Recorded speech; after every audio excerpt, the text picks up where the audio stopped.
Ne dites pas amen à tout ce que vous entendez, à tout ce que les pasteurs peuvent dire. Vérifiez dans les Écritures, comme faisaient les chrétiens de Béret. Vérifiez et vous verrez qu'il y a des choses, des trésors à laquelle l'Église est passée à côté à cause de l'influence de nos cultures. Voilà. Vous allez avoir des hommes qui disent j'étais marié au prix d'argent à Balayon, à Mbongo, par exemple, pour les Congolais. Mais c'est une honte. On n'épouse pas une femme par l'argent, on épouse une femme par amour. Donc ça, c'est d'abord ça. Honorer sa femme, c'est de la respecter et de l'aimer, prendre soin d'elle. Voilà. Et se sacrifier pour elle. C'est ça, déjà. Que pensez-vous des traditions, notamment congolaises, hein, où on organise de nombreuses cérémonies pré-dot, hein, autrement dit fiançailles, et où le montant de la dot devient exorbitant, vous avez pu le dire aussi, parfois en fonction de la virginité ou du niveau d'études de la jeune femme, s'il vous plaît. Ma sœur, tout ça, c'est du commerce. Pasteur, mais lorsque nous vivons en Europe et que les familles sont en Afrique et que un oncle, une tante décide de marier sa fille, il n'y a pas en fait ce système qui consiste à recevoir. En Europe, ils ne reçoivent pas en fait cette partie de la dot, le costume ou le pagne de la tante. En fait, c'est toujours ceux qui sont en Europe qui doivent donner, mais pas ceux qui sont en Afrique qui donnent. Qu'en pensez-vous? Mes Oh, salutations d'ailleurs tout d'abord pour commencer au frère Toto, qui est un frère, si je puis dire, branamiste. Je vais poser cette question rapidement, oui. oui ou non. Pensez-vous que euh, le fait d'être polygame ne soit pas un péché, s'il vous plaît? Le fait d'être polygame est un péché. Ouais. Nous pouvons remarquer que il est rare peut-être hein, que les mamans puissent dire à leur fils, fais attention à la fille d'autrui avant d'aller loin avec elle, avant d'avoir des rapports sexuels avec cette femme, épouse-la d'abord. Donc nous verrons qu'il y a une certaine liberté que les mamans, en fait, que les parents autorisent, hein, mettent en pratique par rapport aux garçons. Mais lorsque c'est les femmes, ne touche pas à ma fille, il faut d'abord doter, tout ça. Donc il y a un déséquilibre à ce sujet. Qu'en pensez-vous, s'il vous plaît? Il n'est pas Parce que, mauvais qu'un serviteur de Dieu puisse prier pour le mariage, qu'il soit présent ou bien, comme d'autres diront, imposer les mains aux mariés, mais sécuriser. ça nous vient de l'Église catholique. On n'a rien à sécuriser. C'est parce qu'un pasteur va vous imposer les mains que ça va vous mettre, ça va vous donner les garanties contre le divorce. Non, c'est deux cœurs qui se marient. Chacun doit obéir à la parole, c'est tout. Diront que vous êtes Ça, en c'est... train, en fait, de nous conduire à bannir ce qui est culturel et qui est aussi assez important. Et que vous êtes en train de soulever que la dot, bien au contraire, peut produire des effets indésirables dans le mariage, chez certaines personnes peut-être. Alors, si maintenant un papa décide que sa fille doit être honorée de cette manière, que pouvez-vous dire, s'il vous plaît? Une femme qui n'est plus vierge est-elle moins honorable que celle qui l'est? Non. Serviteur de Dieu, shalom et bienvenue dans Méditons avec sa fille. Merci de bien vouloir vous présenter afin que nos auditeurs et téléspectateurs puissent mieux vous connaître, découvrir votre ministère et où vous l'exercez, s'il vous plaît.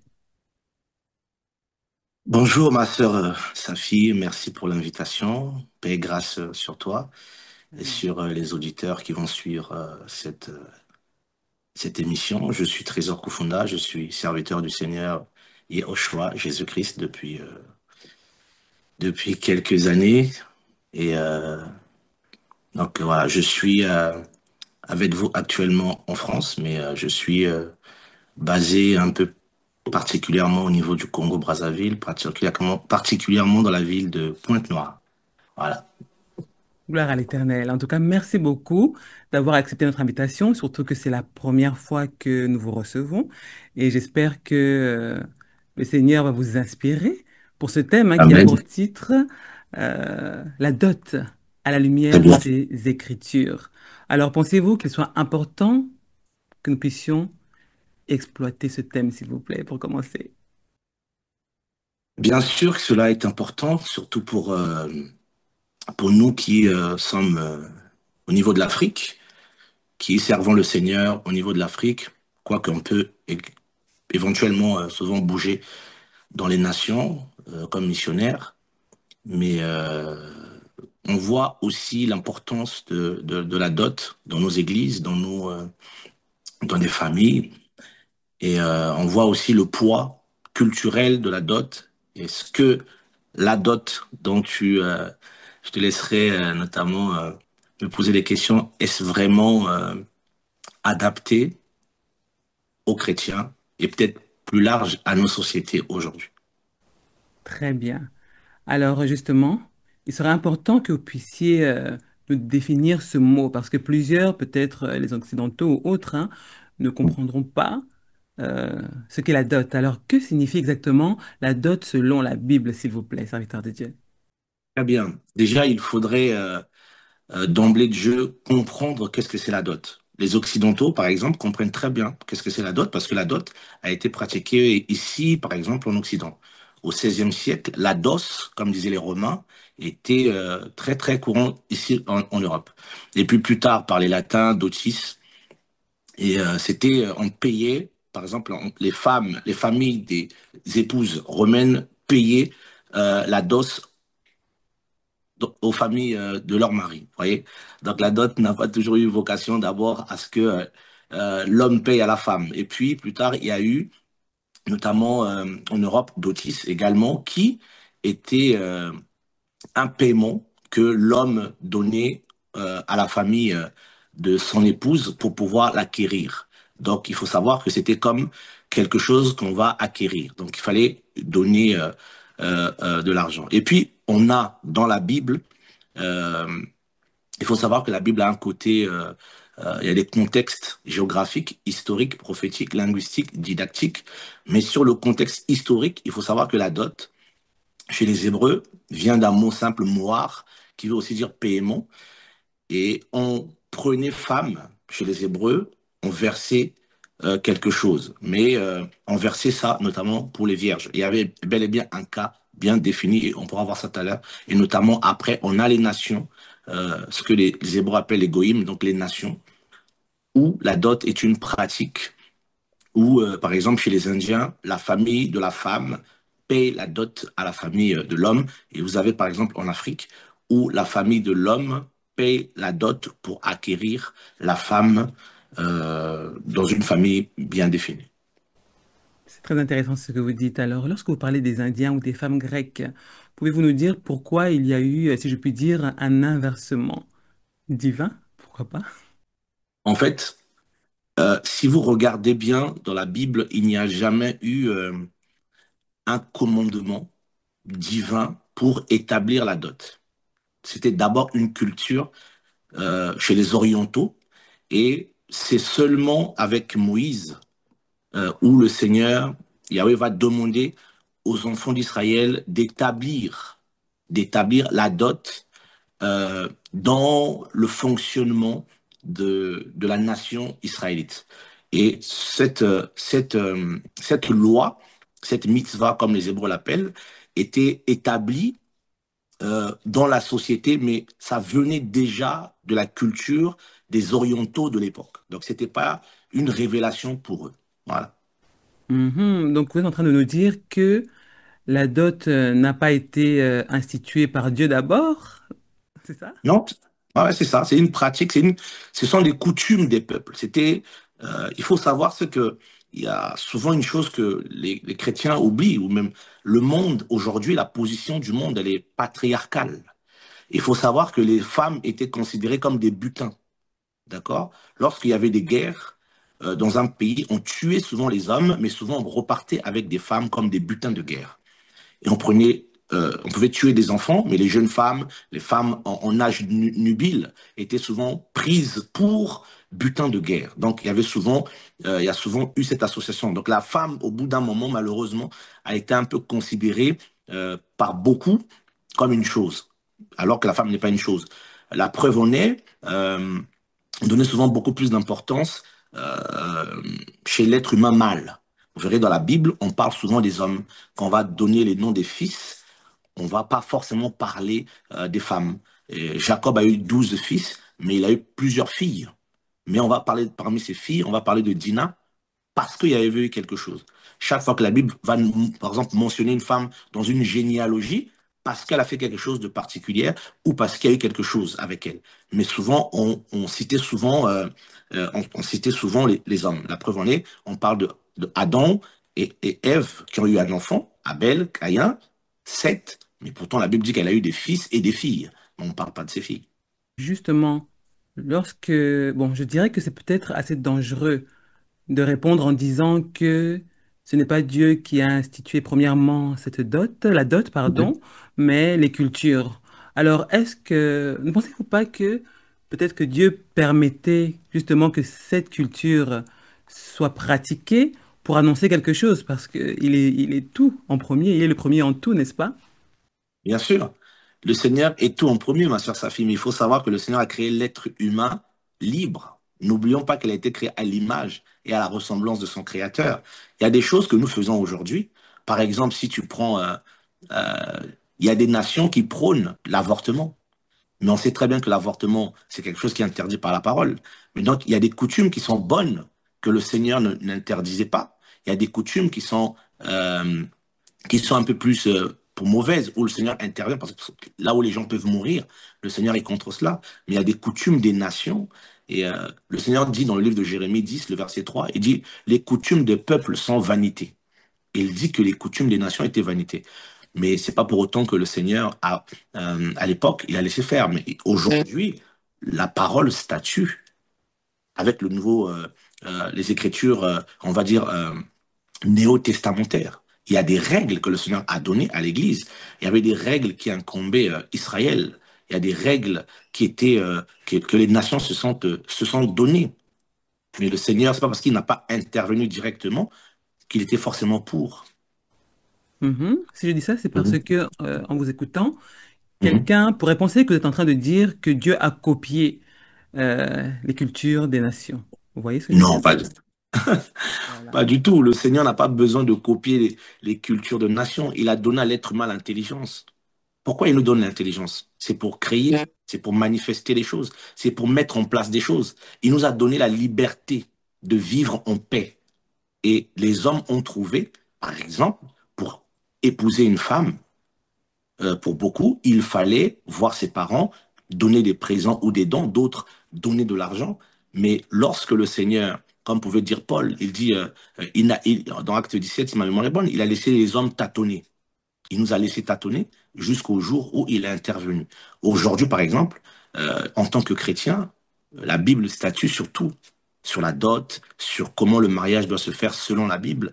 Et donc, il faut juste être équilibré, comprendre. Est-ce que la dot, c'est quelque chose qui est euh, mauvais? Ça, ma sœur, je pourrais te dire beaucoup, beaucoup de choses. Et est-ce que ceux qui font la dot trouvent que c'est mauvais? Maintenant, qu'est-ce que la Bible dit par rapport à la dot pour les chrétiens? C'est ça. Très bien, nous allons y venir. Alors, si je comprends bien, corrigez-moi si je me trompe, serait-il possible que je puisse m'exprimer de la sorte, pardon, en disant Oui. que Dieu avait déjà inspiré même ceux qui ne le connaissaient pas, hein, donc sans avoir le Saint-Esprit, il est possible qu'il puisse inspirer cette culture pour par la suite euh, passer de l'ombre à la lumière à ce sujet. En fait, comme je te disais, tout ce qui se passe sur la terre n'est pas forcément des inspirations qui viennent du Seigneur. Par exemple, le Seigneur n'a jamais, par exemple, inspiré que l'être humain puisse créer les armes. Mais pourtant, les gens vous diront que les armes, c'est pour se défendre. Israël, par exemple, depuis l'aube de temps, Abraham et les nations anciennes fabriquaient déjà des armes pour se défendre. Tu penses que l'Élohim d'amour inspirerait des êtres humains pour créer les armes pour se défendre? C'est parce que le Seigneur a gardé le silence dans ça que c'est lui qui nous a inspiré à créer les armes. Pas du tout. Et donc, il y a des choses où le Seigneur, en fait, c'est un grand roi. Et il y a des choses où il a donné une certaine liberté à l'homme de faire les choses. Et vient un temps où il se révèle et dit aux hommes, par exemple, ça, c'est plus le temps. Ça, je vous donne l'intelligence qu'il faille pour arrêter telle chose ou de faire plutôt comme ça. C'est ce que Yeshua, Jésus, a fait. Lorsqu'il est venu, il a dit, vous avez appris que fallait combattre vos ennemis, maudire vos ennemis, mais moi je vous dis, il faut bénir vos ennemis. Vous avez appris telle chose, mais moi je vous dis. Donc il arrive un temps où le Seigneur dit, en fait, je vous ai laissé faire comme vous voulez faire, mais maintenant je vous éclaire comment il faut faire. C'est ça la divinité. Très bien. Lorsque vous parlez, en fait, vous m'inspirez parce que nous savons aussi que, si je puis dire, Dieu est l'armurier par excellence, hein, lorsque il met en avant l'épée et tout, ses armes défensives ou Mhm. offensives. Donc, je pense que il est Elohim, comme vous dites, hein, Mhm. c'est déjà que les êtres humains avaient besoin de fabriquer, de se Les forger armes des armes pour se détruire les uns les autres. pour se détruire. Pourquoi pas? Parce que lui-même appelle certains à la destruction. Mais je Très comprends bien, où vous voulez en venir. Je comprends très très bien. bien. Je ne vais pas Merci vous beaucoup. embêter plus longtemps. Alors, quelle est la première dot mentionnée dans la Bible, s'il vous plaît, cher serviteur de Dieu? Alors, la première fois qu'on voit la notion même de la dot, c'est déjà dans le livre de Genèse. Le livre Mhm. de Genèse 34. Si tu le permets, je pourrais lire. Bien sûr. Très bien, alors, je vais le lire. Genèse 34. Je vais juste le sortir. Voilà. 34. Voilà, le verset 12. Je vous le lis. Amen. Exigez de moi une forte dot et beaucoup de présents, et je donnerai ce que vous me direz. Mais donnez-moi la jeune fille pour femme. C'est Shechem dit au père et aux frères de la fille. Donc, Shechem, c'est Sichem. Il va y avoir, premièrement dans la Bible, un viol. Dina, la fille excusez-moi, la fille de Jacob, va être violée. Et le père du prince qui avait violé la fille de Jacob va intervenir en disant à son père, donne-moi la fille, parce que mon fils aime ta fille. Quoi qu'il y ait eu viol, donne-moi la fille. Et moi, exige de moi un moire. Donc, le paiement pour restituer ou restaurer la, la virginité qui a été prise. Et tu verras tout à l'heure quand on va évoluer, je te parlerai par exemple de la dot des vierges. D'accord? Et donc, ici, il demande le moar en hébreu et il va dire et les présents. Donc, il y a une coordination au milieu. Donc, il y avait la dot et il y avait les présents qu'on pouvait offrir. C'est deux choses différentes dans la Bible. Donc, la dot a bien une signification qui lui est propre et les présents avaient aussi une signification qui était propre. Donc, la dot ici, moar, c'est un paiement qu'on donnait. Pourquoi? Il exige le paiement parce qu'il y avait eu viol. Donc, il fallait réparer. Et donc, il fallait acheter la virginité qui a été prise. Donc, c'est la première fois dans la Bible où le mot dot est mentionné. Très bien. Alors, donnez-nous plus d'explications au sujet justement de la dot des vierges, s'il vous plaît, parce qu'aujourd'hui, nous savons que, hein, bon, je viendrai avec des questions un peu plus tard. Allez-y. OK. Et je vais prendre un autre passage, ça te dérange pas. Je vais prendre un passage dans le livre de Exode, Exode 22, à partir du verset 15. Voilà, Exode 22. En fait, c'est un problème, la dot. Et surtout, il faut comprendre qu'est-ce que c'est la dot. Le verset 15, si un homme séduit une vierge qui n'est pas fiancée et couche avec elle, payez sa dot. Il paiera sa dot et la prendra pour femme. S'il, le père de la jeune fille, s'il refuse de la lui donner, il lui paiera en argent la valeur de la dot des vierges. Et là, nous sommes au verset 16. Donc, la valeur, si un homme, par exemple, prenait femme et qu'il y avait abus sexuel sur la femme, il fallait restaurer cette virginité qui a été prise. Cette virginité s'appelait le moar des vierges. C'est-à-dire, il y avait une restitution. Et je crois que c'était quelque chose de 50 cycles d'argent comme ça, qu'on devait donner au père pour restaurer. Et si le père disait, parce que tu as violé ma fille, je ne te la donne quand même pas en mariage, le coupable donnait quand même en argent pour réparer l'action qu'il avait faite. Donc ça veut dire que soit tu l'as gardée pour femme, on te l'a donnée parce que tu l'as violée, aucun homme ne voudra plus d'elle parce qu'elle a perdu sa virginité, donc tu la prends pour femme. Et si le père de la fille exige à ce que sa fille ne soit pas donnée au violeur, le violeur devait donner au père une valeur du moire, de la dot des vierges. Donc, on dotait les vierges Et vous regardez, si tu vois ici ma soeur Safi, tu vois, on repart dans l'histoire qu'on a lue tout à l'heure. Parce que Dina a été violée. Donc, comme je disais tout à l'heure, c'était déjà une culture chez les Orientaux. Quand quelqu'un prenait violemment, violait une vierge, on lui donnait. Et si la vierge était coupable, on les tuait les deux.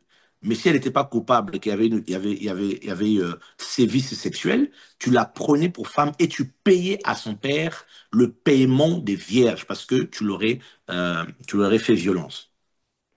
Très bien. Alors,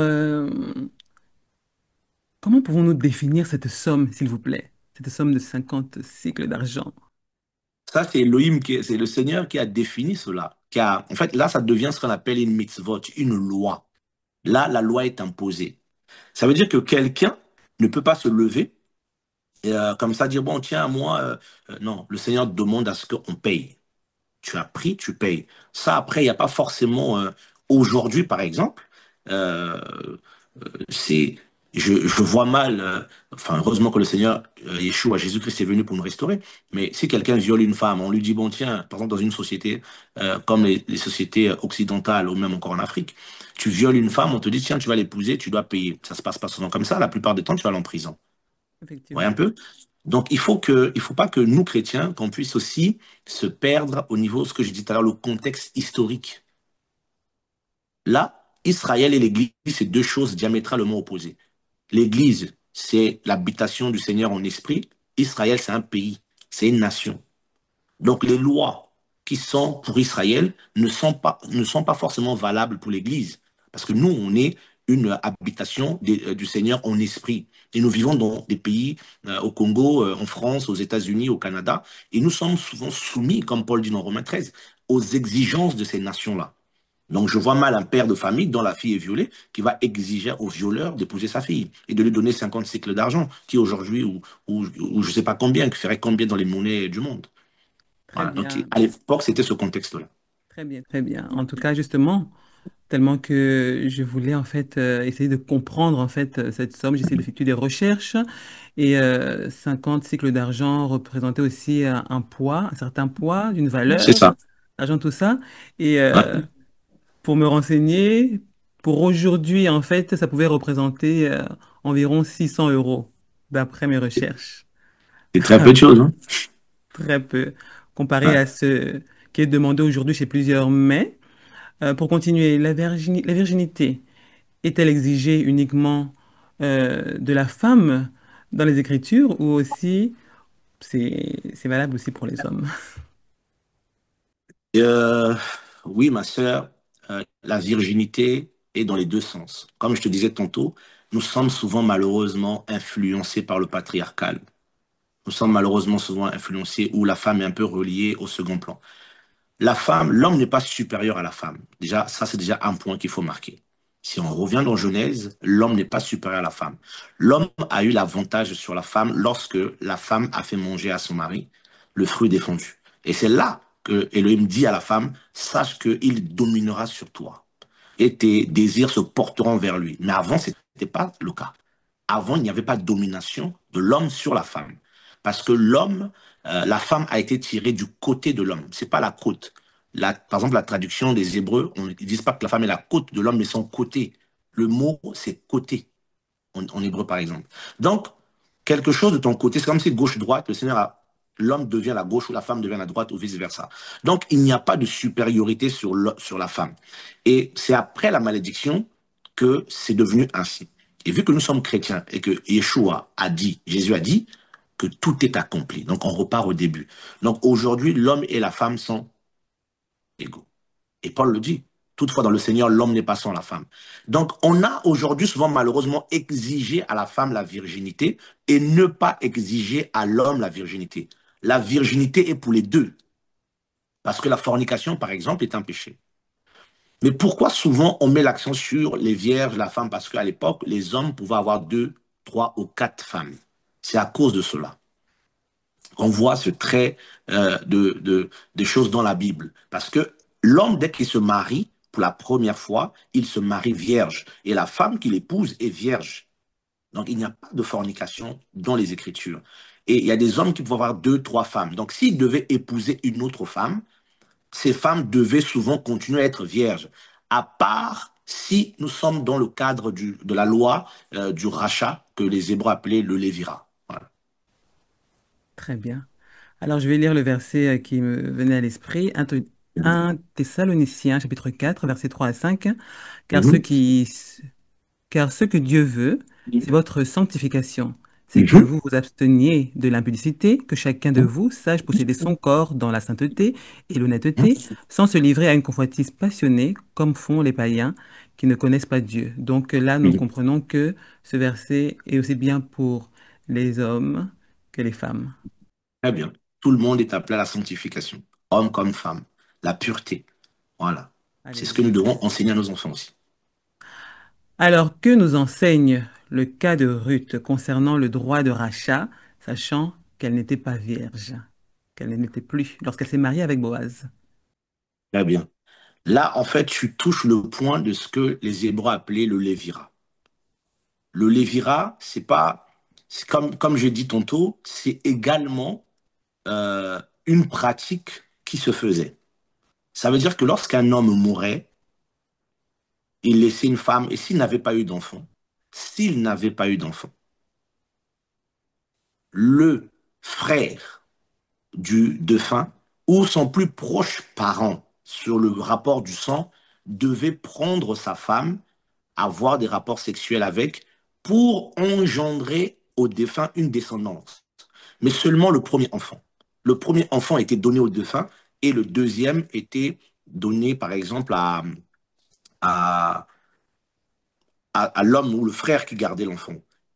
Donc, c'est ce qui est arrivé notamment à Judas, lorsque Judas s'est éloigné de la maison de son père.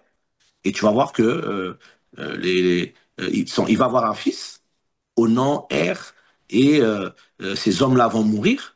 Et après la mort de ces hommes, de ses fils, Judas va promettre à cette femme, Tamar, d'épouser un de ses fils. Et il ne va pas le faire. Donc, on le voit déjà. On voyait déjà ça. Donc, ce n'était pas quelque chose qui était là, instauré. À l'époque de Judas, un des fils de Jacob, il n'y a pas la loi de Moïse. Il n'y a pas la loi de Moïse. Abraham est appelé, il sort de son pays, et le Seigneur appelle Abraham, et Abraham va dire à ses enfants que Yahweh, Yahweh s'est révélé à lui, mais il n'y a pas de loi, ma sœur Safi. À moins que je me trompe, mais personne ne me dira le contraire.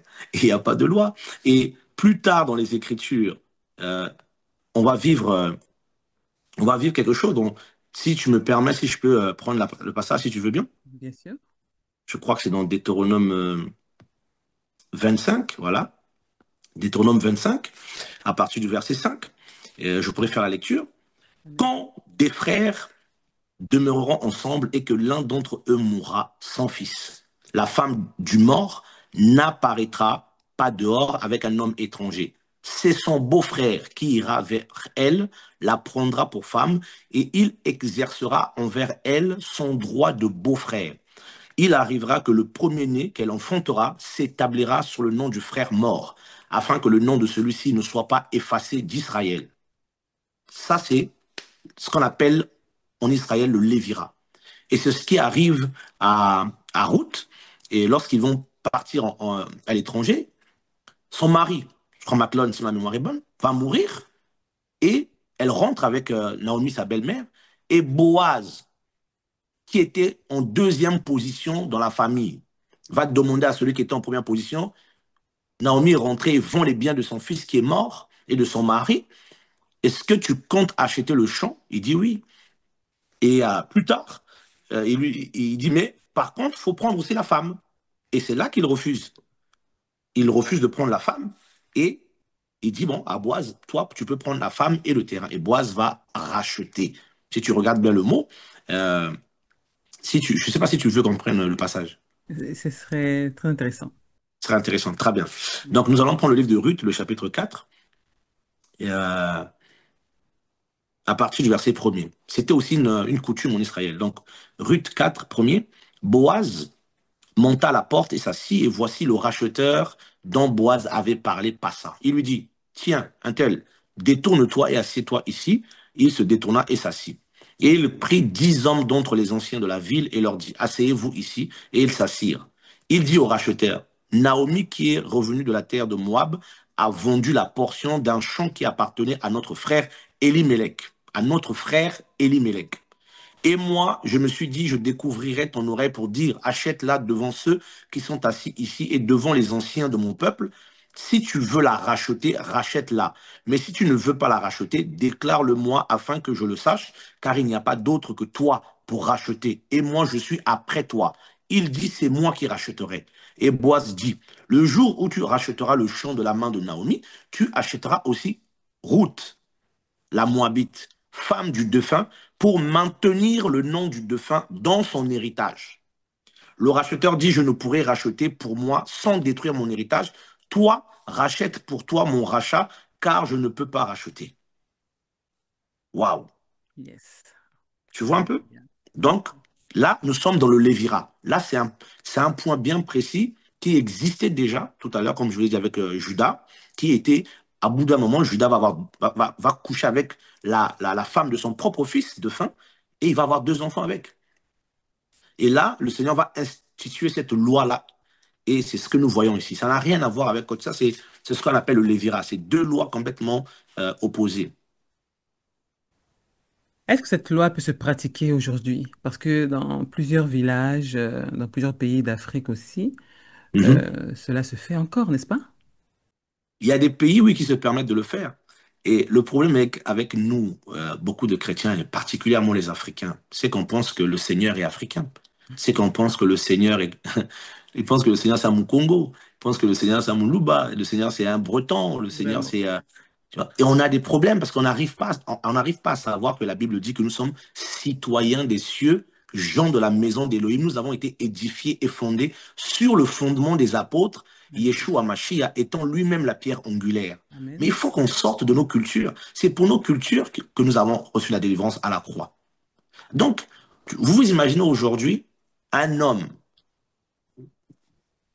qui meurt et le beau-frère doit aller prendre la femme. Il y a des gens pour eux, c'est pas correct. Il y a des gens pour eux, c'est scandaleux. Combien de femmes vont accepter ça? Combien de familles vont accepter ça? Donc, s'il y en a qui acceptent ça, le Seigneur, dans son amour aujourd'hui, en Jésus-Christ, il nous a donné des lois. Ça n'existe plus tout ça. Tout est accompli. Mhm. Voilà. Que chacun ait sa femme. C'est clair. 1 Corinthiens 7 est clair là-dessus. Entre parenthèses, cela voudrait dire, hein, mes salutations d'ailleurs tout d'abord pour commencer au frère Toto, qui est un frère, si je puis dire, branamiste. Je vais poser cette question rapidement, Oui. oui ou non, hein. Pensez-vous que euh, le fait d'être polygame ne soit pas un péché, s'il vous plaît? Le fait d'être polygame est un péché.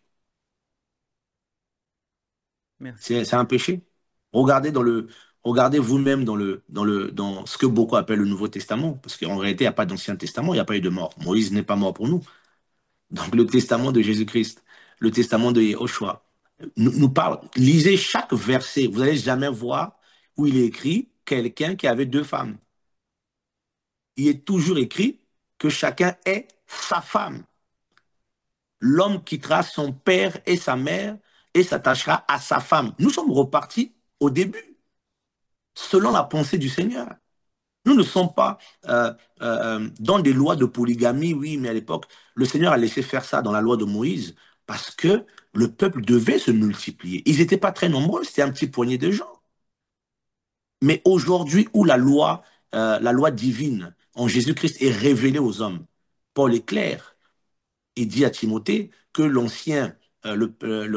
l'ancien soit mari d'une seule femme. Pour les diacres, pareil.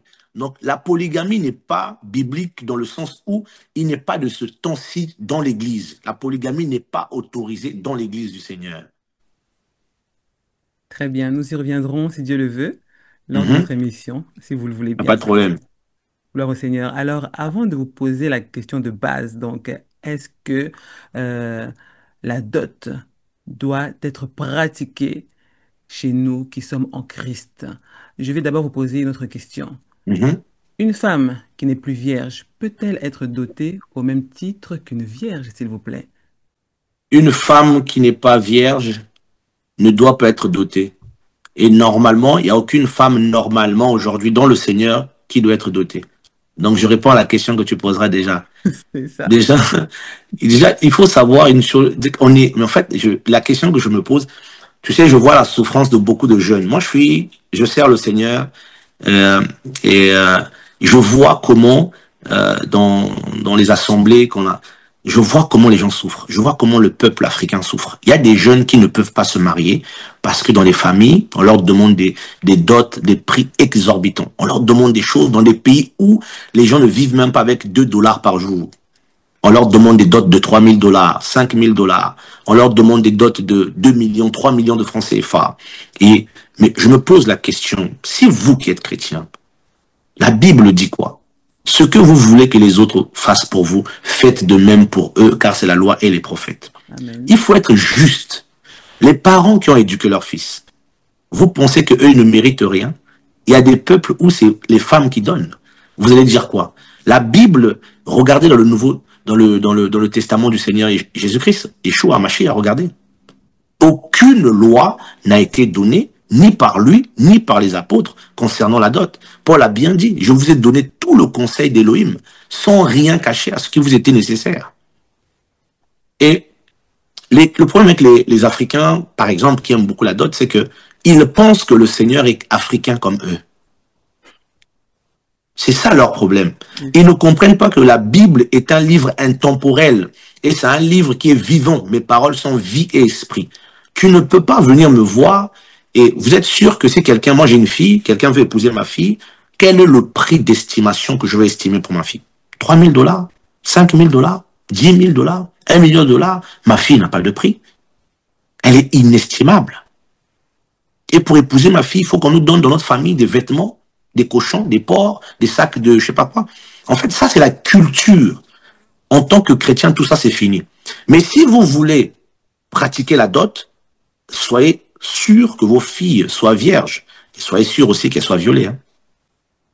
En tout cas, en tout cas.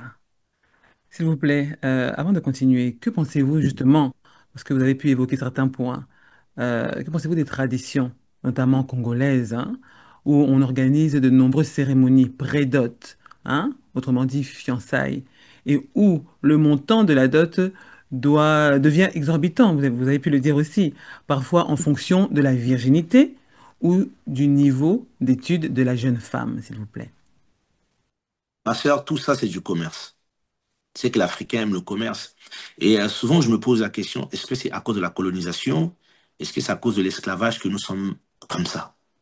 Qu'est-ce qui nous a rendus? Tu vas voir que tout ce qui concerne les biens matériels, l'argent, les chrétiens africains aiment ça. Quand c'est l'argent, on dit, bon, ça a été aboli par le Seigneur. Ils vont dire, non, non, non, non, non, tu as mal compris la parole.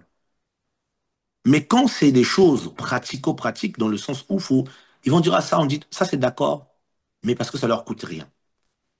Le Seigneur dit une chose. Regarde, il y a un passage dans le livre de Jérémie, le chapitre 10, le verset 3. Le Seigneur dit ceci, je vais le lire. Jérémie, le chapitre 10, le verset 3. Car les ordonnances des peuples sont une vanité. On coupe le bois dans la forêt, la main de l'ouvrier le travail avec la hache. Mais ce qui m'intéresse ici, c'est les ordonnances. Les ordonnances sont encore les coutumes.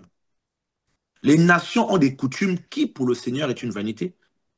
Pour épouser une femme dans la Bible, est-ce que on épouse une femme à la congolaise dans les Écritures, à la française, à l'américaine, ou bien selon les Écritures?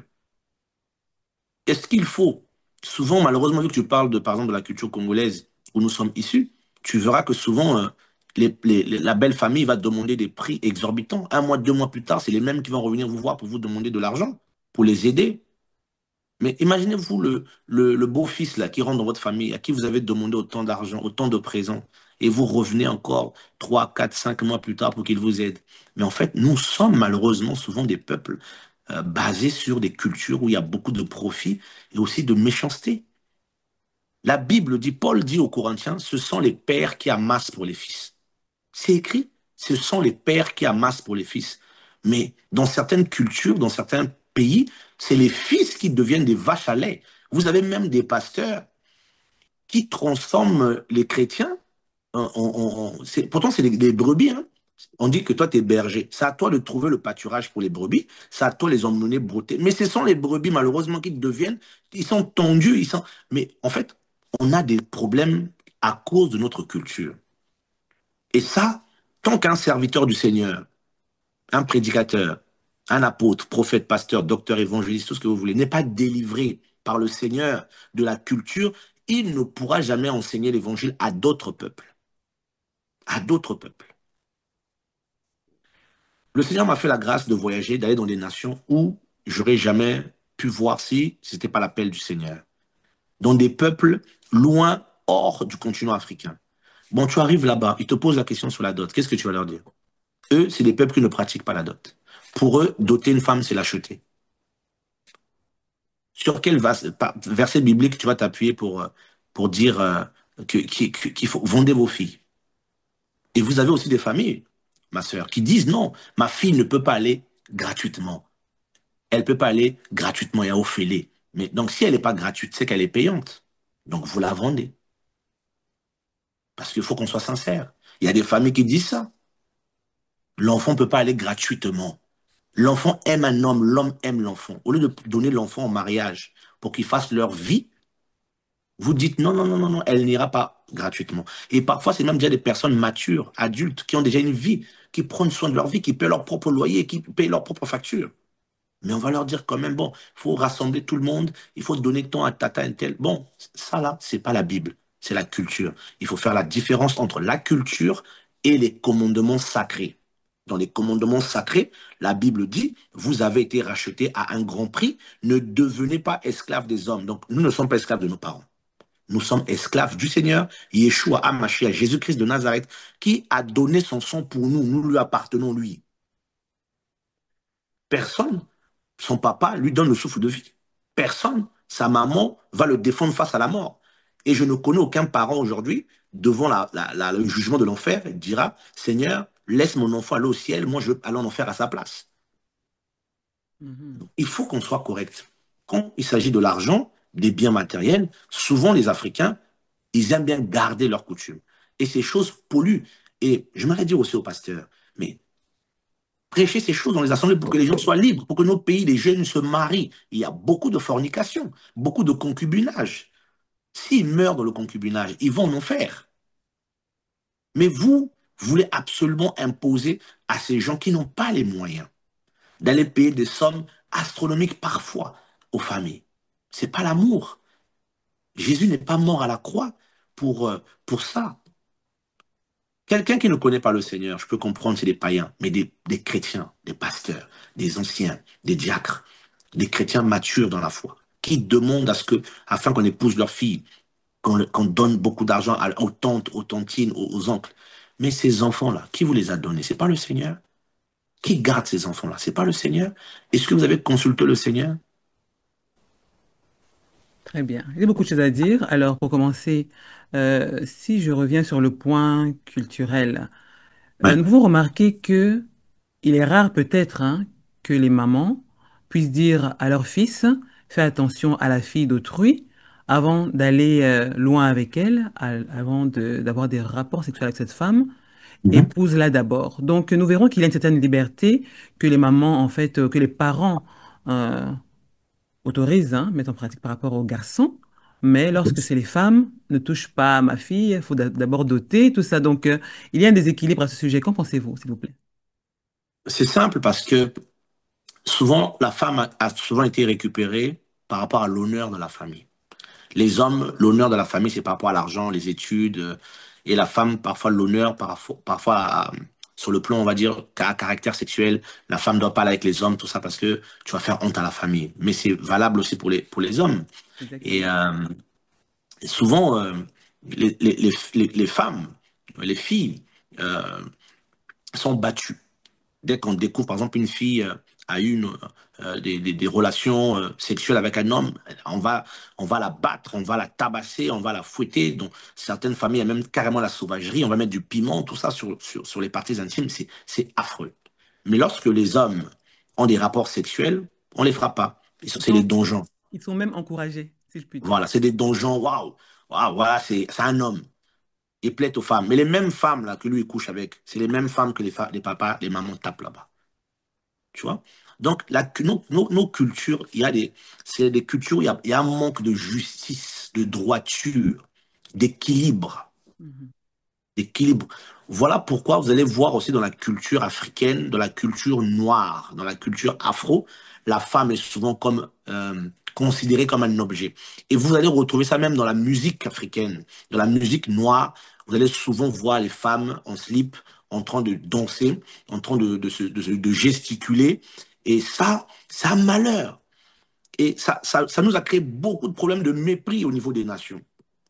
Ouais, vous voyez un peu? Donc, la femme noire est souvent caricaturée sur le. Voilà, Et tout ça, ça rentre même dans nos assemblées, dans nos églises. Il y a un malheur. Et sans orgueil aucune que c'est le m'aide, mais je pense qu'il y a beaucoup. Enfin, il faut vraiment que nos populations soient rééduquées de nouveau. Amen. Rééduquées de nouveau. Amen, amen. Alors, vous tous, chers parents qui êtes en train d'écouter cette vidéo, vraiment, essayez de prendre le temps. Essayons, hein, nous avons des enfants, prenons le temps d'éduquer nos fils aussi, à pouvoir garder leur virginité et à respecter les filles d'autrui. Parce que nous avons connu plusieurs cas comme ça, où hein, les parents acceptent que leur fils puisse avoir des relations avec des femmes. Plusieurs ne sont pas mariés jusqu'à aujourd'hui. Et les parents acceptent. Mais lorsque c'est votre fille, vous êtes plus rigoureux. Voilà. Alors Et- faisons vraiment, et- soyons équilibrés. Ma soeur, sa fille, c'est aussi ça, l'hypocrisie. Mhm. Tu verras que dans une famille, moi je le vois souvent dans les familles, une femme vit avec un homme, ils ont 4, 3, 5 enfants. Mais je leur dis, mais allez à la mairie, officialiser le mariage devant l'État. Parce que vos familles vous connaissent déjà. Mais le jour, ils vont vouloir officialiser à la mairie, la famille va tomber sur eux, il faut d'abord payer la dot. Mais toutes ces années-là, vous ne voyez pas que les enfants qui font là, c'est. Vous connaissez déjà le monsieur, vous avez déjà même mangé son argent, il vous a déjà même aidé plusieurs fois. Pourquoi vous n'avez pas le cœur du Seigneur, l'amour? Bénissez vos enfants, laissez-les se marier. Et les gens ont peur. Là, il y a la sorcellerie. Si tu ne payes pas, tu n'auras pas Exact. d'enfants. On va manger les enfants. Mais vous voyez, l'Afrique, c'est aussi ça, ce côté aussi. Il faut que le Seigneur nous aide. Ce côté de méchanceté. Ce côté il y a toujours le rapport au sang, à la sorcellerie. Les gens ont peur. Alors qu'il y a beaucoup de nations. En France, il y avait la dot. Ils ont abandonné ces choses-là parce qu'ils ont compris. Il y avait des nations européennes dans le XVIIe siècle, XIe siècle. Regardez dans l'histoire. Moi, j'aime beaucoup l'histoire. Les gens payaient pour épouser les femmes. Quand vous partez dans les familles, donner de l'argent pour avoir une femme, mais mes amis, il faut fermer les yeux pour ne pas voir que c'est un achat. Et puis quand la femme n'a pas d'enfant, on l'insulte. Pourquoi on insulte la femme? Jamais on pense peut-être que c'est l'homme qui est stérile. C'est l'homme qui n'a pas la force nécessaire. Mais on va souvent accuser la femme. Abo takate, comme on dit chez les Congolais. Alors que des fois, la femme n'a rien à voir avec ça. On va la taper, il y a des hommes qui tapent leur femme. On va la taper, des fois on va la prendre, on va la renvoyer dans la maison de sa famille, comme quoi reprenez service après-vente. Reprenez votre marchandise parce que ça ne marche pas. Vous allez avoir des hommes qui disent j'étais marié au prix d'argent à Balayon, à Mbongo, par exemple, pour les Congolais. Mais c'est une honte. On n'épouse pas une femme par l'argent, on épouse une femme par amour. Alléluia.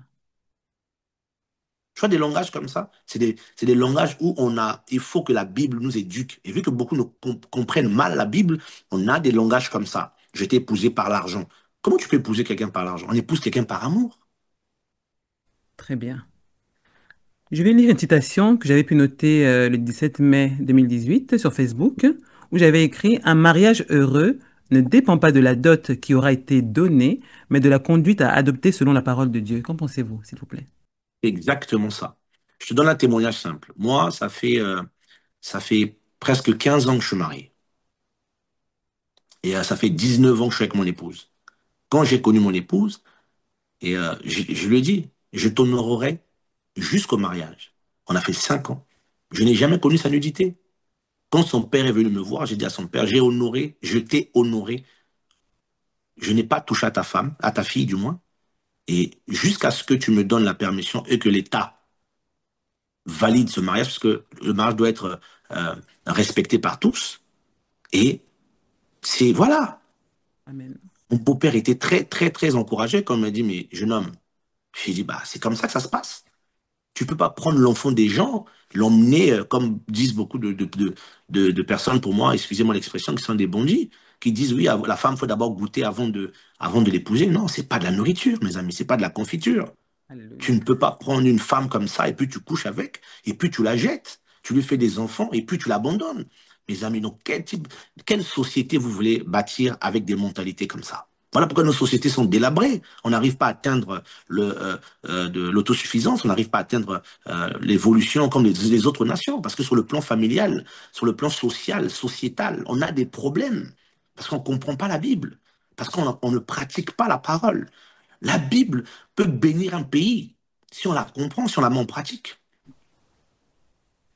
Que pouvez-vous dire à un homme justement qui pense ne pas pouvoir se contenir jusqu'au mariage? Comment pouvez-vous aider ce genre de personne? Paul est clair là-dessus. Il dit si quelqu'un pense qu'il ne peut pas se maîtriser, qu'il se marie. Vaut mieux se marier que de se brûler. Donc, si tu penses que tu as du mal à gérer ton corps, la Bible dit qu'il faut posséder son corps, que chacun sache posséder son corps, donc son vase, dans l'honnêteté, la sainteté.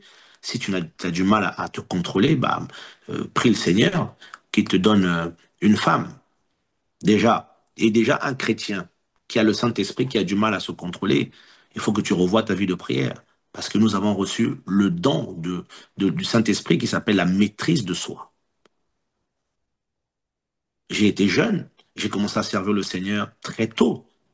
J'étais dirigeant j'ai dirigé les assemblées des églises très très jeune. Mais aucune sœur là-dedans va dire que le frère, le pasteur ou je sais pas, m'a touché ou m'a parlé d'une manière suggestive ou légère. Jamais. Parce qu'il y a une discipline à avoir en tant que chrétien. Nous avons le Saint-Esprit, Saint-Esprit. Quelqu'un qui est converti, qui a le Seigneur dans son cœur, l'Esprit le convainc de péché, de justice et de jugement. Tu te maîtrises. Donc si tu ne te maîtrises pas, marie-toi. Effectivement, alors ce qui est important aussi de reprendre, hein, c'est que vous dites marie-toi. Le problème, c'est qu'aujourd'hui, il y a des difficultés. Que pouvez-vous dire à ces parents qui sont en train d'écouter cette vidéo et en fait qui sont à cause en fait de cet esprit hein, de marchandage ou autre, je ne sais pas comment je pourrais appeler ça, cet esprit qui pousse en fait les parents à vendre leurs filles hein, par manque d'argent, par commerce. Voilà. Mhm. Alors, que pouvez-vous dire à ces parents? Quels conseils pouvez-vous donner à ces parents? Sachant que c'est qui aussi, avant de commencer, introduisez votre réponse en nous disant qui marie l'enfant, qui donne la Très main. bien, très bien.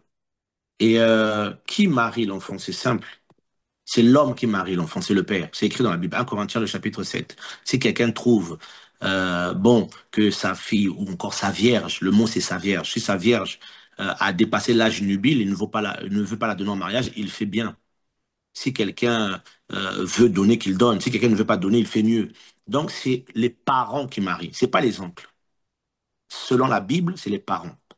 Donc souvent dans la culture, vous allez voir que on va dire, oh, allez voir l'oncle. Mais l'oncle, mais c'est pas l'oncle, le père. Si le papa Le est Seigneur décédé, a. Quand papa est décédé, là, on peut voir la famille de façon large. Mais la femme est sous l'autorité de son père. Et la Bible a été claire, l'homme quittera son père et sa mère et s'attachera à sa femme. Il faut quitter d'abord avant de se marier. Quand on a encore un enfant, on ne peut pas se marier. Donc c'est l'homme qui se marie, pas le jeune homme, l'homme. Et Amen. donc c'est d'abord les parents. D'accord? Instruire l'enfant selon la voie. C'est aux parents d'instruire. Et il y a beaucoup de chrétiens, nous, il y a des cas de prière, de délivrance, des combats dans certaines familles parce que les gens, en fait, ils vendent eux-mêmes leurs enfants. Ils les livrent. Très bien. Ils les livrent parce qu'ils ne comprennent pas que c'est le Père qui bénit. C'est le Père Mais qui donne. lorsque l'oncle maudit ou que la tante maudit parce qu'elle n'a pas reçu, elle n'a pas reçu son super wax ou qu'il n'a pas reçu son costume, l'oncle. Là. Mais la Bible est claire aussi, comme l'hirondelle s'envole, la malédiction sans cause et sans effet. L'oncle a quoi à voir avec le mariage? Le mariage celui qui trouve une femme trouve le bonheur. Le mariage est une bénédiction. Si demain quelqu'un veut marier sa fille, c'est l'oncle boude. Et alors, c'est pas sa fille. Facile à dire, serviteur de Dieu, parce que vous avez pu évoquer tout à l'heure que Mhm. certains ont peur de la sorcellerie. Et puis, Mhm. pour ne pas avoir de problème, donc, faisons ce qu'ils demandent. Donc, dans le mariage, beaucoup ont cette mentalité. Mais quelqu'un qui est dans le Seigneur, il a peur de quelle sorcellerie? Quelqu'un qui est avec le Seigneur, il a peur de quelle sorcellerie? Des chrétiens ont-ils peur des sorciers? Mais là, il y a un problème. Très bien. Vous vous imaginez des chrétiens qui servent le Créateur Tout-Puissant avoir peur des gens qui servent un ange qui est tombé du ciel? Alléluia. Non. Alléluia. Donc il faut, comme je disais, il faut que les gens connaissent leur identité, connaissent la parole du Seigneur. Le problème, c'est au niveau de la parole. C'est la parole qui fait tout. Il soutient toutes choses par sa parole puissante. Donc, si les gens sont dans la parole, c'est pas à mon frère de venir me dire ou à mon cousin de venir me dire comment je vais marier ma fille. Quand tu élevais ta fille, elle était où là? Quand tu prenais soin de ta famille, elle était où? Donc, il faut que chacun soit équilibré. Et là, ma soeur Safi, on va tomber dans le piège de la culture. Parce que beaucoup de Congolais, en m'écoutant, ils vont s'énerver. Beaucoup d'Africains vont s'énerver en écoutant ce que je dis. Mais il faut être biblique. C'est d'abord aux parents, c'est à eux qu'incombe la tâche de marier leurs enfants. Et je pourrais même lire un passage, hein, regardez, parce que souvent, soit on est congolais, soit on est chrétien, il faut savoir. Mhm. Soit on est, soit on est euh, je ne sais pas de quelle nationalité, ou soit on applique d'abord l'évangile. Alléluia. Et donc, il faut vivre l'évangile. On n'est pas. euh, voilà, je vais essayer de trouver ce passage. Voilà. Je vais d'abord lire un passage à partir du verset 23, si tu me permets, dans Corinthiens 7. Amen. Vous avez été achetés à un prix, ne devenez pas esclaves des humains, chacun dans ce qu'il a été appelé, frère, que ce soit dans ce qu'il demeure auprès d'Élohim. Mais pour ce qui concerne les vierges, je n'ai pas de commandement du Seigneur, mais je donne un avis, comme ayant obtenu miséricorde du Seigneur pour être fidèle. J'estime donc que cela est bon à cause de la détresse présente, qu'il est bon à un être humain d'être ainsi. Es-tu lié à une femme, ne cherche pas la rupture du lien. Es-tu délié d'une femme, ne cherche pas de femme. Mais même si tu t'es marié, tu n'as pas péché. Si la Vierge s'est mariée, elle n'a pas péché. Mais de telles personnes auront la tribulation dans la chair, mais moi, je vous épargne. Or, ce que je dis, frère, c'est que la mesure de temps qui reste a été raccourcie afin que ceux aussi qui ont des femmes soient comme nous n'ayons pas, et ceux qui pleurent comme ne pleurons pas. Le verset 36, voilà, qui m'intéresse ici, le verset 36. Mais si quelqu'un pense agir de façon malséante envers sa vierge, en la laissant dépasser la fleur de l'âge, et qu'il doit en être ainsi, qu'il fasse ce qu'il veut, il ne pêche pas. Qui ou il se marie.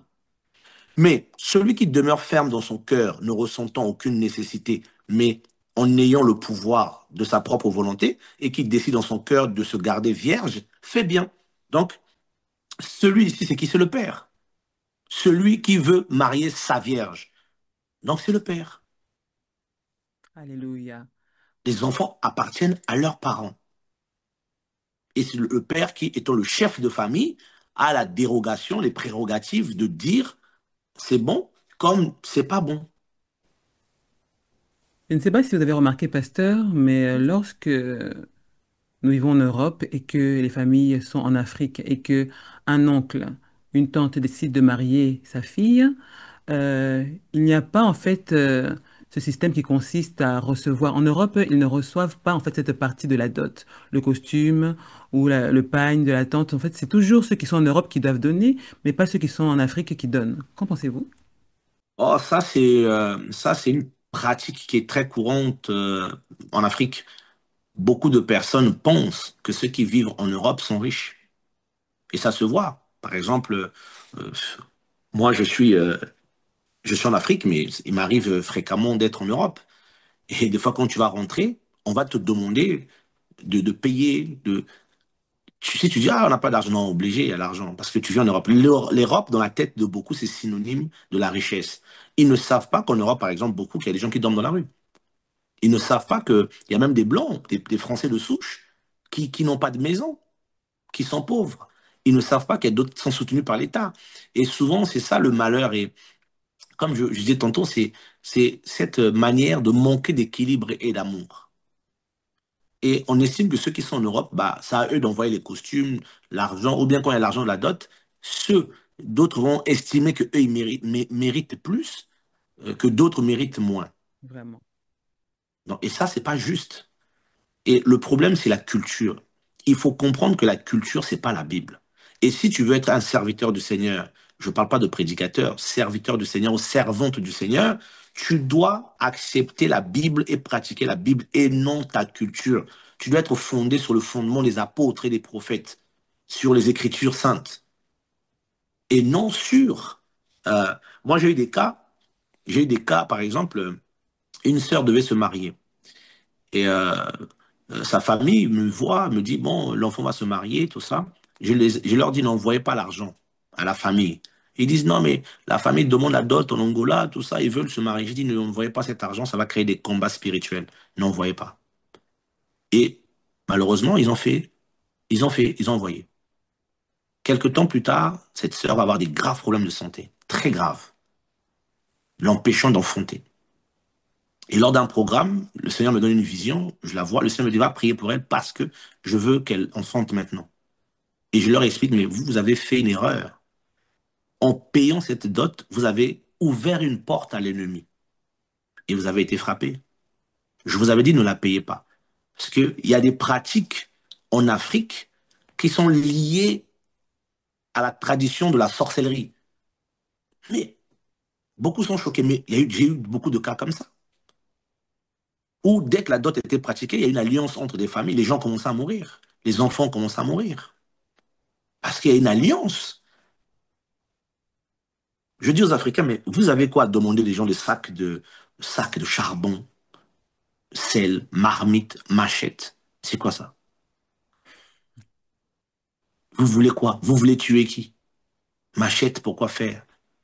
Vous voyez un peu donc, il dit non, mais c'est des symboles, c'est notre culture, c'est notre coutume. Oui, mais quels sont ces peuples qui ne veulent pas évoluer? Vous parlez tout le temps des ancêtres. Ce qui est ancêtre est ancien. Donc vous restez dans l'ancienneté, vous ne pouvez pas embrasser la modernité comme ça. Et regardez, vous êtes les derniers au monde. Pour beaucoup d'Africains, je le suis, mais on est en retard. On est tout le temps, ah, les anciens, les ancêtres, ah, les ancêtres, mais ils sont morts. Qu'est-ce que les morts peuvent faire pour les vivants?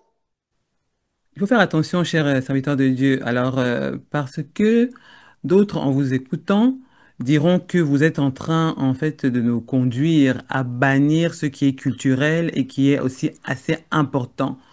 Et que vous êtes en train de soulever que la dot, bien au contraire, peut produire des effets indésirables dans le mariage, chez certaines personnes peut-être.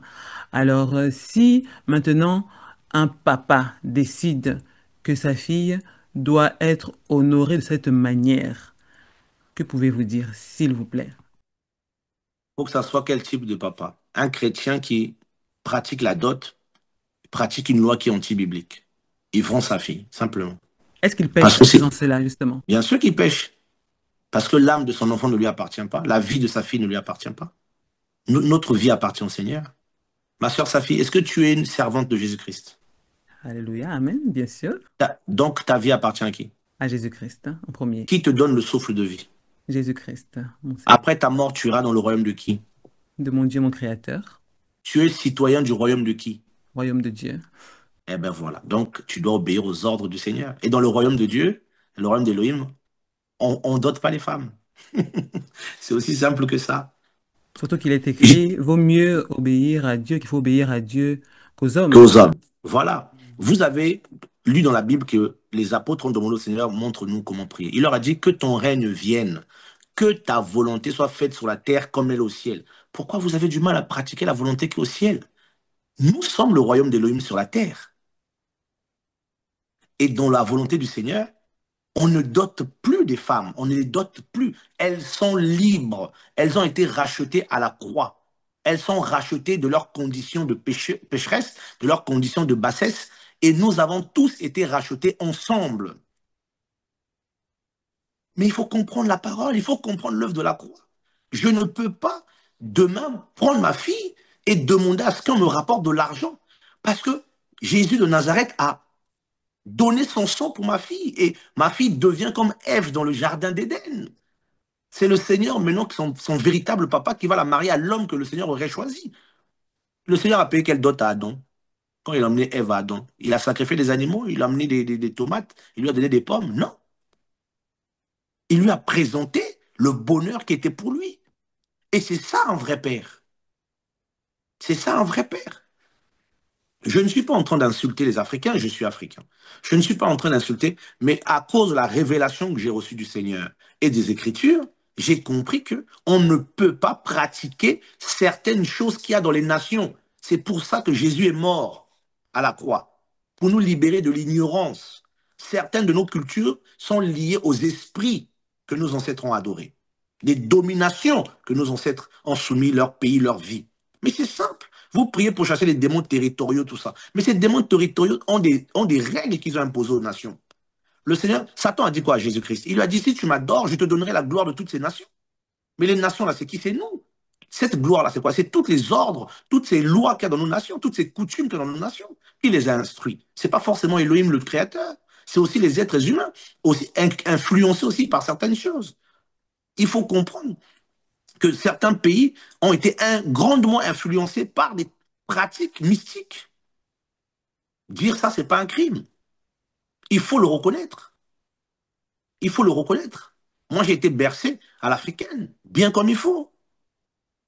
J'ai été bercé à l'africaine, bien comme il faut. Donc, il y a des réalités que je connais. Et étant serviteur du Seigneur, il y a des réalités. Le Seigneur t'enseigne, il dit, voilà, ça vient de ça. Certains pays ne vouluent pas parce il y a tel type de situation, il y a telle chose. Vous avez des serviteurs du Seigneur qui ne peuvent pas aller plus loin dans l'appel avec le Seigneur parce ils sont empêchés par les coutumes et les traditions. Ils sont retenus par ça. Beaucoup tombent et ne peuvent pas aller plus loin avec le Seigneur parce qu'ils finissent par rencontrer la culture qui leur a été léguée et ils tombent.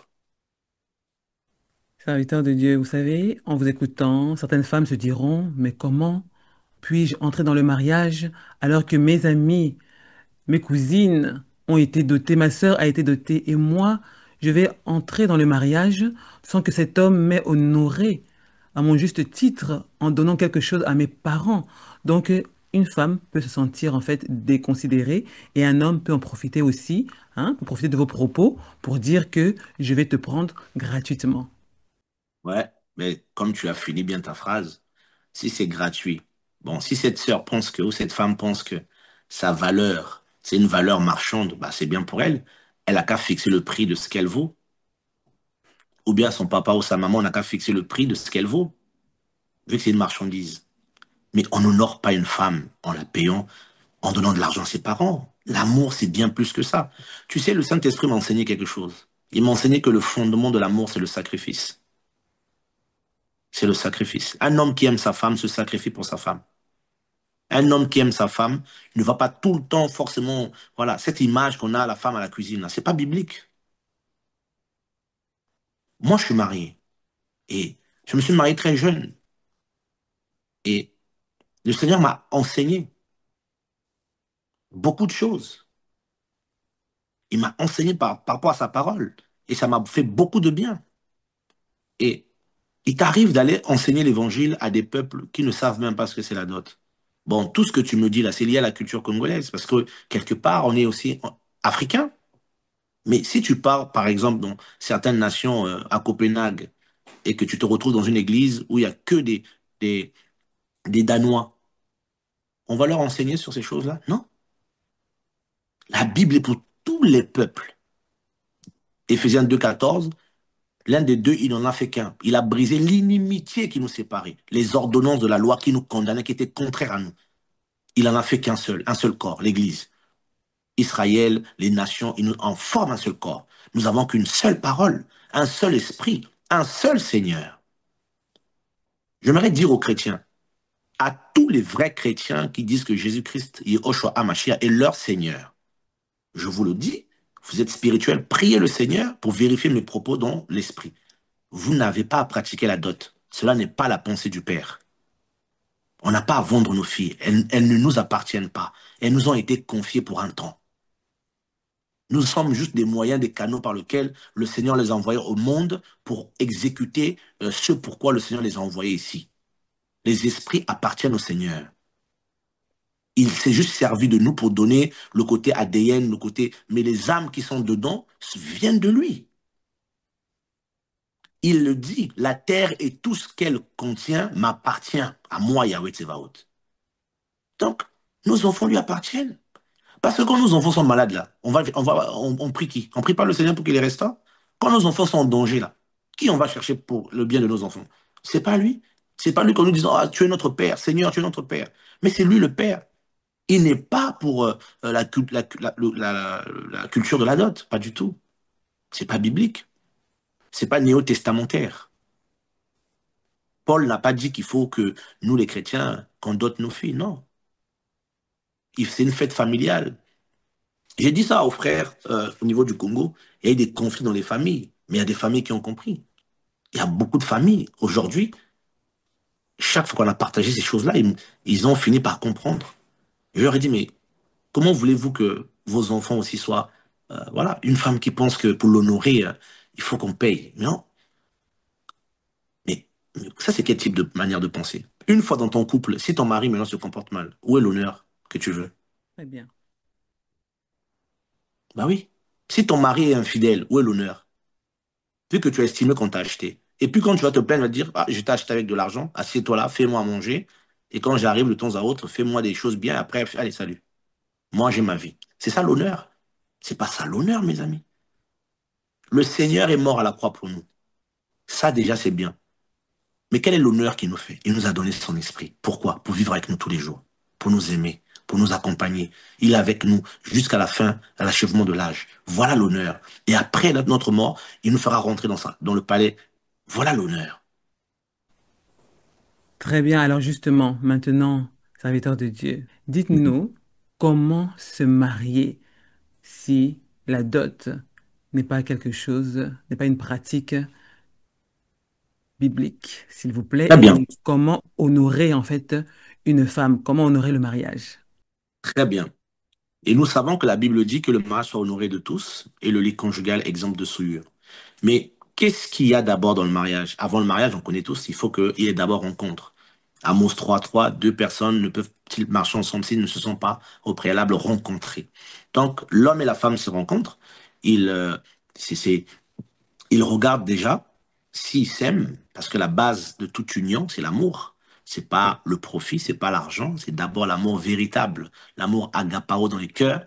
Et si ces gens sont chrétiens, ils demandent au Seigneur, est-ce que c'est sa volonté? Si cela est bon, qu'est-ce qu'on fait? On va voir les parents. On va voir papa, maman de la fille pour parler à la fille, et la fille aussi va aller voir aussi les parents de l'homme. Bah oui. Donc, le jeune homme doit aussi présenter à ses parents la femme qu'il aime et vice-versa. Et après que cela a été fait, et voilà, on voit que Samson va appeler son père et il vient prendre pour moi une femme que j'ai vue. Et ils vont partir ensemble.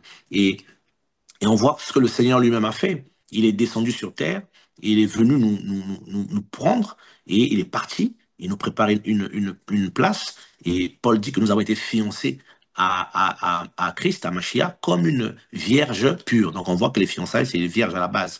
Bon, ça c'est déjà un point. Maintenant, une fois que les parents sont d'accord que l'enfant a trouvé son mari et que papa dit j'accepte cette union, là, les familles se voient, ils font ce que les Hébreux, les Grecs appellent le gamos. Donc, gamos, ça donne en français noces. Et là, les familles se voient, ils se changent parfois des bénédictions, ils mangent ensemble. Et c'est là, souvent, il y a des présents. On ramène, telle famille ramène, l'autre famille ramène, nous, on va ramener ceci, vous faites à manger ceci, cela. Et il peut avoir des présents si les gens veulent. Mais voilà, c'est pas forcément une doctrine. C'est pas une doctrine.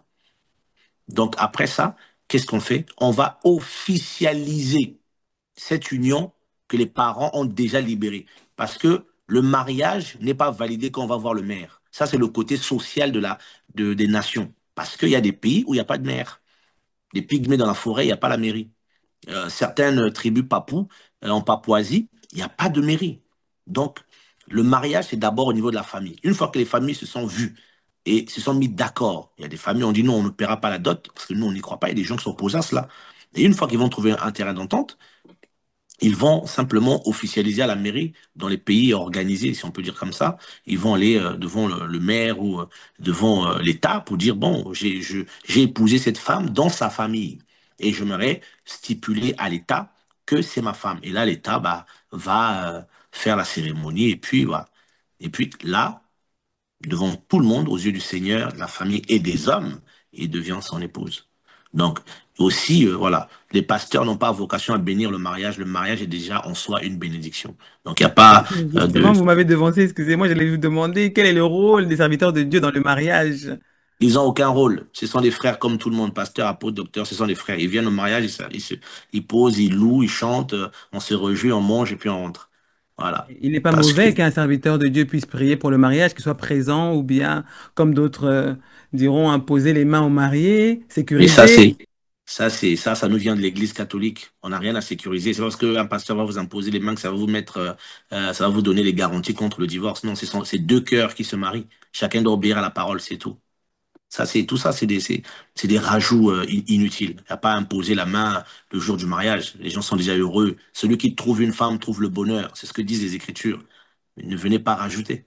Il y a déjà une joie qui est là. On est là pour la joie. Si on est là, c'est qu'il y a béni. Tu vas bénir quoi encore là-dedans là. En tout cas, serviteur de Dieu, avec tout ce que vous dites, je pense que plusieurs dans leur cœur vont être d'accord avec vous, d'autres vont vous lapider. en- On a l'habitude. On a l'habitude des lapidations, t'inquiète pas. Ok, alors encore une question, parce que je dois poser les questions qui me viennent à l'esprit, sinon je vais regretter. Faut les poser. Une femme qui n'est plus vierge est-elle moins honorable que celle qui l'est? Non. Une femme qui n'est plus vierge, mais qui donne sa vie au Seigneur, qui se repent de ses péchés et qui vit la vie de chasteté, de pureté, de purification, de sanctification, redevient vierge. Mon frère, comment redevenir vierge aussi longtemps qu'un hymen? À moins d'aller en Turquie, je ne sais pas, expliquez-moi. Oh, ça, je ne parle pas de ce genre de choses, je parle sur le plan spirituel. Parce que le Seigneur, lorsqu'il nous a pardonné, il nous ramène à l'état initial. C'est clair que sur le plan physique, on ne retrouvera plus forcément ça, à moins que Yahweh fasse un miracle, parce qu'il est capable de tout. Mais sur le plan spirituel, nos péchés sont pardonnés. Mais si on doit pratiquer la dot comme elle doit se pratiquer, bah, si on n'est plus vierge, bah voilà, hein. Bon, gloire à Bah l'Éternel. oui, les Grecs, pareil. Les Grecs se mariaient quand la femme était vierge, on mettait la robe blanche. C'est ça que les gens ne savent pas que la robe blanche était que pour les femmes vierges. Bravo. Bonne Ah ouais. précision. Donc ça aussi, c'est une coutume. On n'est pas obligé de se marier avec une robe blanche. Très bien. Vérité. Je n'aime pas confirmer certaines choses, hein, dire amen. Il faut que je trouve l'équilibre lorsque je présente, mais j'étais obligé de dire amen à cela. Clairement. Mhm. Alors, serviteur de Dieu, je vais vous laisser conclure. Peut-être que vous avez des choses à dire sur lesquelles vous devez rebondir au sujet de la dot. Vous avez clairement expliqué que, enfin, vous avez fait comprendre que vous étiez contre la dot. Je vous laisse la Ouais. parole pendant quelques minutes. Antidote. Et en tout cas, merci beaucoup pour l'invitation en toute sincérité. Il est vrai que je n'ai pas beaucoup d'exercices parce que, comme je te disais, souvent je suis les journalistes, mais que le Seigneur soit béni. Et pour ce thème de la dot, c'est un thème dans lequel j'ai beaucoup fait aussi de partage et tant d'autres d'ailleurs avant moi. Et, tant d'aînés, même dans le service, dans le ministère, beaucoup d'aînés. Et on parlait déjà. Je me rappelle d'un homme qui est déjà mort comme Jacques Vernon à Kinshasa qui dénonçait déjà la dot à l'époque. Mais bon, il était blanc qui allait l'accepter. Malheureusement, les coutumes africaines étaient beaucoup plus fortes que son message biblique. Mhm. Et en même temps, et lorsqu'on regarde bien la Bible, lorsqu'on comprend les Écritures, on comprend que le Seigneur est venu mourir à la croix pour nous libérer de toutes ces pratiques-là, de toutes ces coutumes. Maintenant, voilà, on est renouvelé et on est passé par le métanoïa, changement de mentalité.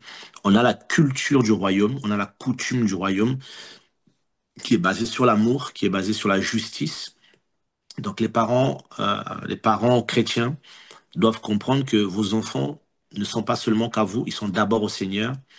Et le Seigneur n'a pas Jésus n'a pas prescrit que l'Église doit pratiquer la dot. Voilà.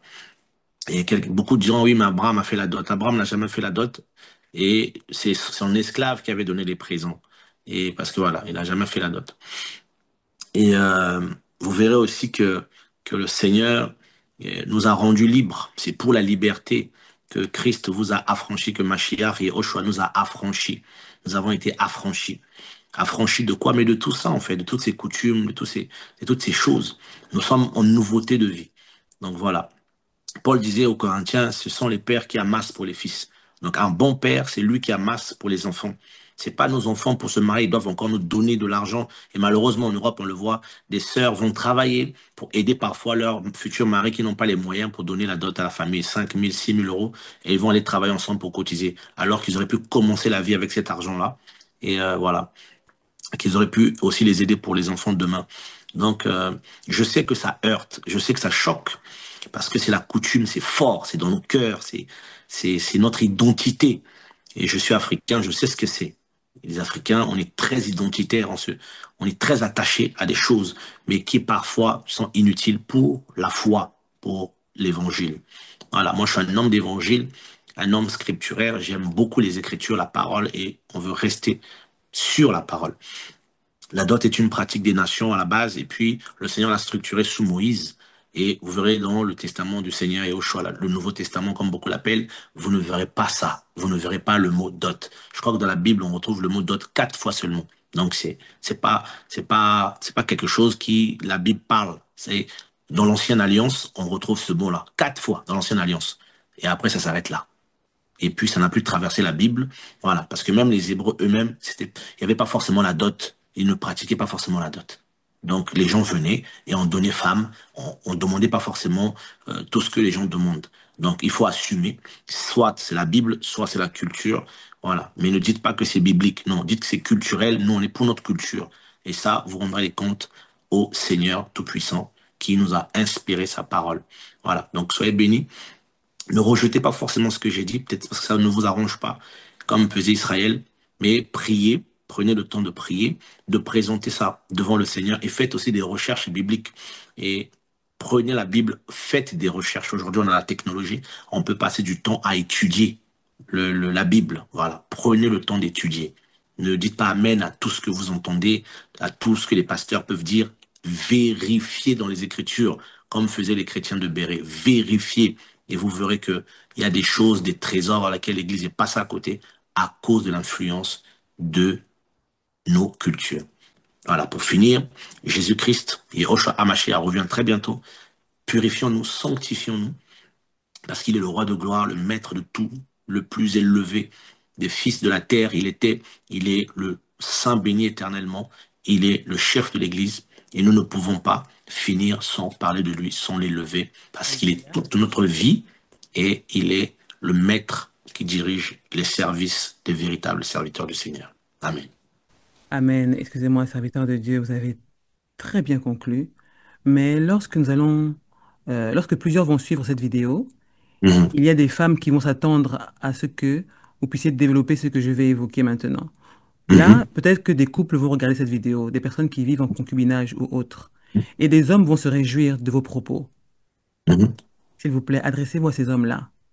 Dites-leur comment honorer leur épouse, leur future femme, et comment mettre fin à ce concubinage. Très bien. Mes amis, comme je vous ai dit, Jésus-Christ et Yehoshua est tout. Paul dit aux Éphésiens que Marie aimait vos femmes. Prenez soin de vos femmes comme Christ a pris soin de l'Église. Donc c'est d'abord l'amour. Dans un foyer, dans un couple, dans une vie, c'est l'amour.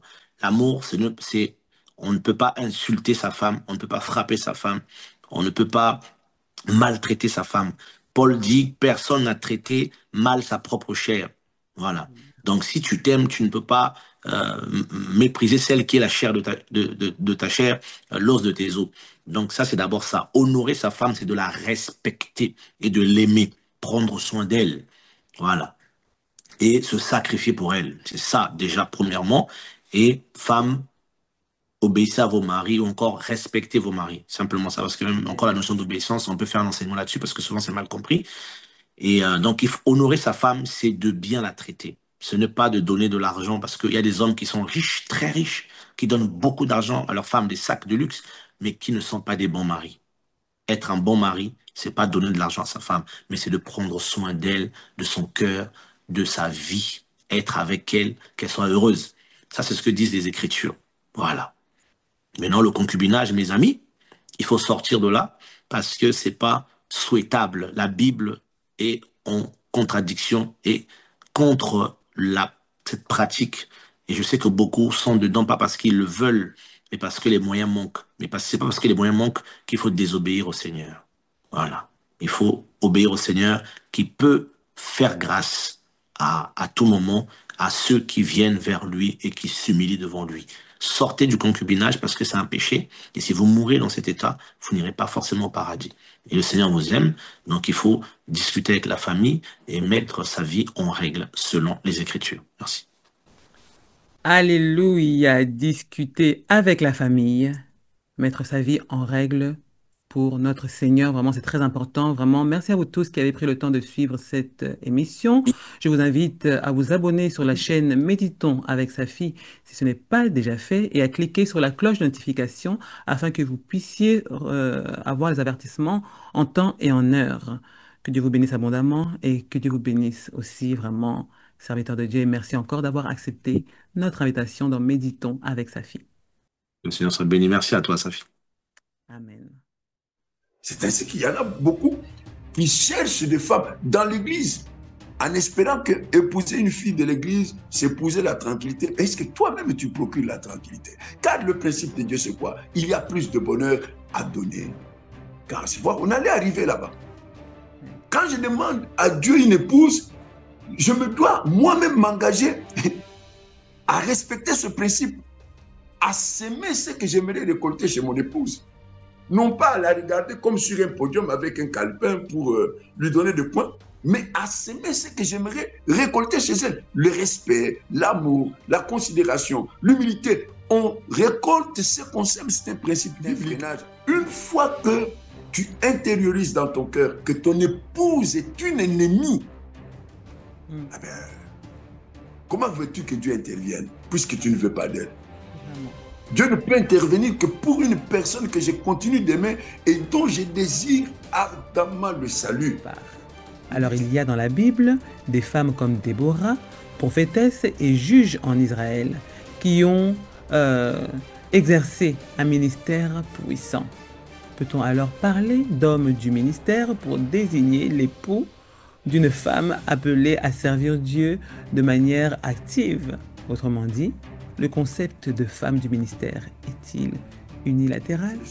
Mais il y a des hommes aussi qui sont comme ça, qui n'arrêtent pas de raconter les défauts de leurs épouses. Donc tout ce que son épouse lui fait, il le raconte. Il le raconte à sa maman, à ses soeurs, à ses frères, voire même à l'église. Vraiment.